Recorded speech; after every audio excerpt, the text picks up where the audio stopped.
Di setiap sudut kota ada beragam cerita, mulai dari berita gembira hingga hati yang lara. Ada satu laporan di mana warga yang melaporkan tetangganya sedang bergosip. Kami mencoba untuk mendengar suara dari tiap lapisan, mencari tahu apa saja yang selama ini menjadi keresahan. Di sanalah Lontara Plus hadir sebagai jembatan, mendengarkan dan memberi jawaban. Bagi warga, setiap berita baik ibarat langit yang cerah. Merasakan manfaat kota dan terlibat dalam setiap langkah. Setiap aduan itu kami terima, kemudian diklasifikasikan berdasarkan jenis aduan. Nah, kita lihat siapa yang harus diselesaikan terlebih dahulu. DLHK, PUK, atau dinas-dinas yang lain.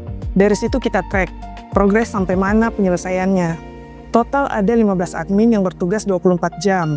8 jam kerja di kantor, lanjut mereka pantau dari rumah. Melayani warga adalah tugas bersama, tanpa tapi dan tanpa letih.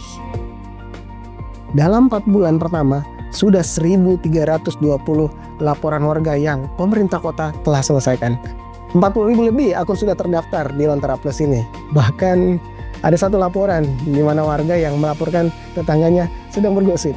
Kedengarannya lucu, tapi ini jadi titik balik bagi kami dan sesuai dengan tekad Pak Wali Kota bahwa Lontara Plus harus jadi super apps yang betul-betul berguna untuk masyarakat. Lontara Plus akan terus berjalan, jadi solusi untuk setiap permasalahan, menyentuh setiap aspek kehidupan, dan menjadi super apps keandalan.